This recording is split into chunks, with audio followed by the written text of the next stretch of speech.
Gen 2 having 100 extra Pokemon from Gen 1's original 151, you would think that Pokemon Gold and Silver would have more version exclusives than the original games. But no, there are only 6 evolutionary families that are exclusive to each version, the same as Red and Blue. But unlike Red and Blue, there are actually only 10 Pokemon exclusive to each version, meaning that the list of version exclusives is smaller this gen than it was the previous gen, which doesn't happen all too often. And among the 6 evolutionary families on each side, 2 families are from the Kanto pairings, so not entirely new. And while I do know that most of you would opt to play Heart Gold and Soul Silver over Gold and Silver, Gen 2's aesthetics are timeless for me, and definitely are a charm to play. So I get why you would. And if you're to go back and play the game now, you'd probably want to play your preferred version based off the game's version exclusive Pokemon. So, which version has the better exclusive Pokemon? Starting off the list, we have the Mankey and Meowth families making a return as version exclusives. And just because Persian won the last standoff between these two in Gen 1, it doesn't mean that it will apply this time as well. See, the reason why Persian won last time is because Gen 1 had a broken critical hit mechanic that basically allowed it to get stab, crit, slash every time. That's not the case here. Also, Primeape wasn't the best either because its move pool sucked, and you get a free Hitmonlee who was far superior to Primeape in every way. However, Gen 2 only introduces 3 new fighting types. Heracross, which is hard to obtain, so forget that, Tyrogue, and Hitmontop, 2 members of the old Gen 1 Hitmon family. And you know what? Those 2 along with the other Hitmons are hard to get, as you need Waterfall to obtain Tyrogue, and then you have to evolve it via the right stat distributions into the Hitmon that you want. On top of this, Machamp is once again a train evolution, Poliwrath is a stone evolution with barely any good moves, and even Heracross doesn't learn much, making Primeape the best and probably the only viable fighting type Pokemon for most people. Persian is still good, but there are other normal types out there, and some that can probably get the job done better. And with the addition of the Dark and Steel typings, both which are weak to fighting, Primeape is a good Pokemon to have on your team. The first point goes to Pokemon Gold. The other Kanto Pokemon that we have from Gen 1 are the fire typing pair of Arcanine and Ninetales. And thankfully, as much as this breaks my heart, it's pretty easy. Arcanine wins this by a long shot. Well, last time I gave it to Arcanine in favor of Ninetales simply to be nice, this time it's completely valid. Arcanine outshines Ninetales in stats, but last gen Ninetales outshined in moves. Well, this time Arcanine outshines in both categories. Yes, Vulpix still has earlier access to Flamethrower in comparison to Growlithe, however Arcanine and Growlithe have a larger move pool than Ninetales and Vulpix. And they also have access to Flame Wheel around the same time that Vulpix gets access to Flamethrower, which honestly for Arcanine is good enough. Since its physical attack is stronger than Ninetales, its normal and other physical moves will do more damage. It has access to Dragon Breath, and at level 50, Arcanine learns Extreme Speed, while Ninetales learns Fire Spin, which isn't broken anymore. Looking at now, I kinda wish I did give the win to Ninetales in Gen 1, and if you made it this far, and you've watched the old video, comment down below and say the Gen 1 video was rigged. And hey, maybe you can subscribe and hit the bell icon if you're enjoying the series. But unfortunately, Arcanine's win in Gen 2 is not rigged, giving the win again to Pokemon Gold. Starting with the actual Johto exclusives, we have Johto's often forgotten regional bugs, the Spinarak and Leddybuff families. And let's be real, no one is actually using Ariados or Ledian, unless they get like a shiny version of them or something, but suppose you do, or you want to run like a mono bug type run or something, then which Pokemon is the better choice? It's Ariados. See, both Pokemon have terrible stats at 390, but Ledian is meant to be a fast special defensive tank. How do you expect to tank anything being a bug and flying type at base stat total of 390? It ain't gonna work. Ariados on the other hand may not be that fast, but it's a bug and poison type, yeah, but its move pool is way more diverse than Ledian's. On top of that, it has access to Nightshade, which is great because with that, Ariados' offensive capabilities don't matter too much. It will always do damage at any point in the game.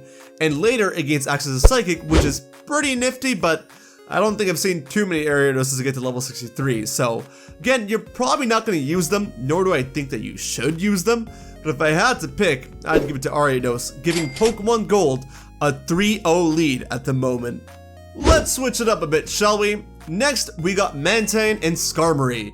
Bet you didn't expect these two to be version exclusive counterparts, with Mantine being so closely associated to Remoraid and all. But here we are. Both Mantine and Skarmory this gen actually have the same 465 base stat total, as well as the exact same stats, just rearranged a bit differently. Mantine is a special defensive tank, while Skarmory is a physical tank.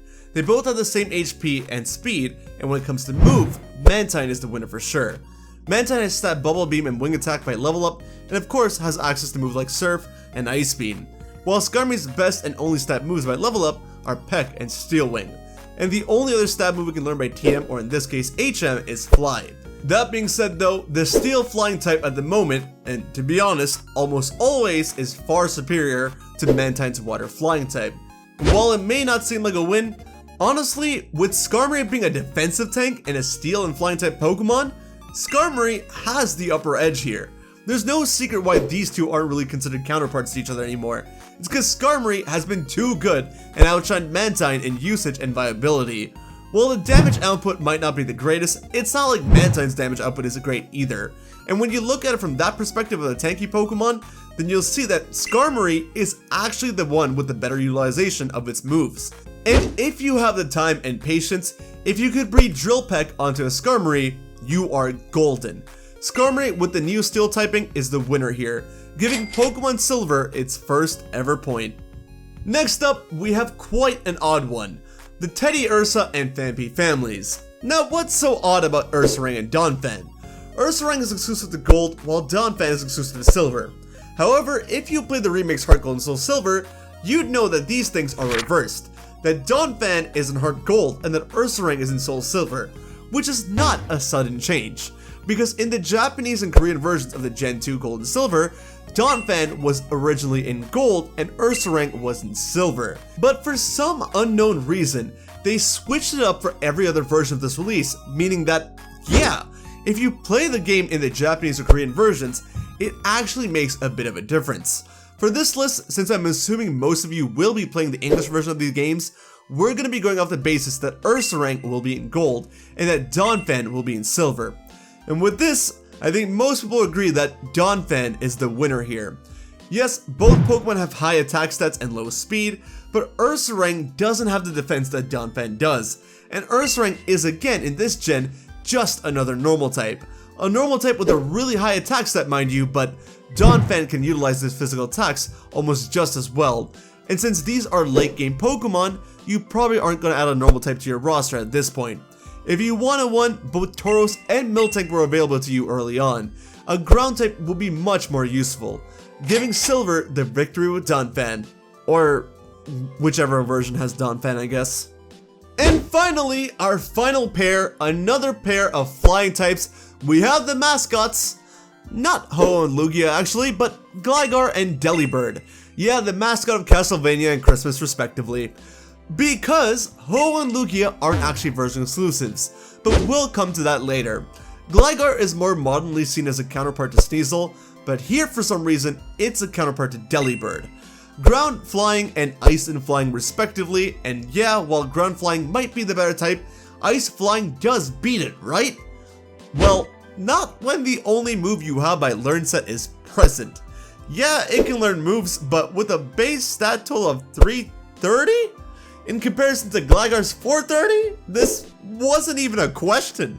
Delibird is by far the worst Pokemon on this list, even worse than the aforementioned bugs. No offense, Shady Penguin. Gligar takes an easy landslide victory here, and to be honest, it probably would have won with moves alone, but it's literally better in every regard, giving Gold the final point, making it a 4-2 victory. However, I do want to quickly go over something.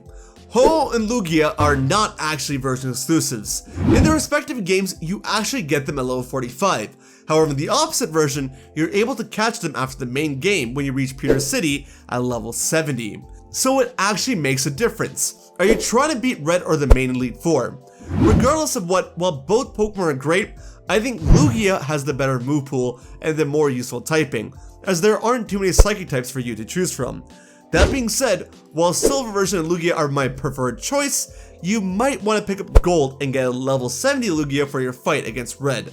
might be the most optimal way to do it, but hey, regardless of which game gets this point, Pokemon Gold is indeed the winner of this face-off in Gen 2. But let me know what you guys think. Which version exclusives do you like, and how did you feel about this list, and which Pokemon game would you play? Gold or Silver? Let me know. Thanks for watching, guys. I hope you enjoyed. Take care of yourselves, have a wonderful day, and I'll see you over on the next video, alright? Later.